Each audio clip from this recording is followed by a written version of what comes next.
बाबा पयोन लाइन चलो चढ़ावतिया हो चढ़ावतिया हो DJ Manish Raksa presented by Ragini Music.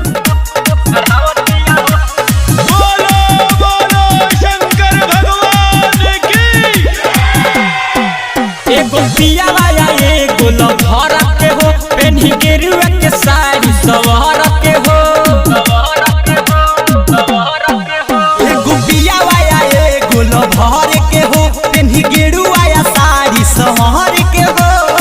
Bhola के नाम को हरावतिया हो भोला के नाम को हरावतिया हो भोला के नाम को हरावतिया हो भोला के नाम को हरावतिया हो। ई तो नया नया सेंस लगावतिया हो बाबा पयोन लाइन जल चढ़ावतिया हो ई तो नया नया सेंस लगावतिया हो भोला पयोन लाइन जल चढ़ावतिया हो।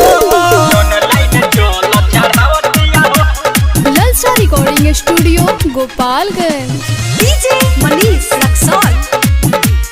प्रेम से बोली शंकर भगवान की।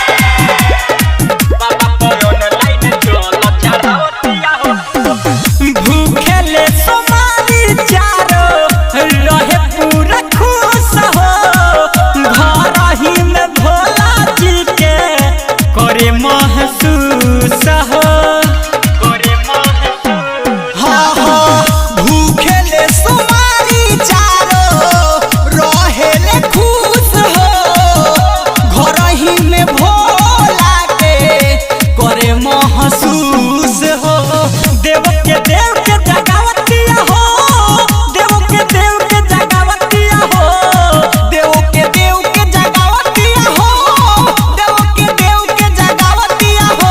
मंदिर बन बावे सेंस लगावतिया हो बाबा पयोन लाइन जल चढ़ावतिया हो ई तो नया नया सिस्टम लगावतिया हो भोला पयोन लाइन जल चढ़ावतिया हो। बोलो बोलो शंकर भगवान की। DJ Manish Raksa. Lalsa Recording Studio, Gopalganj. बाबा पयोन लाइन जल चढ़ावतिया हो बोला बम बोलतिया उठाइए के हाथ हो मासूम कवि के सुना ले ले बिया साथ हो ले ले बिया साथ हाँ हाँ बोलो बम बोलतिया उठाइए के हाथ हो मासूम विकास के अपना ले ले बिया साथ हो। परदेसी पिया के झुमावतिया हो परदेसी पिया के झुमावतिया हो बुलेट राजा के झुमावतिया हो बुलेट राजा के झुमावतिया हो।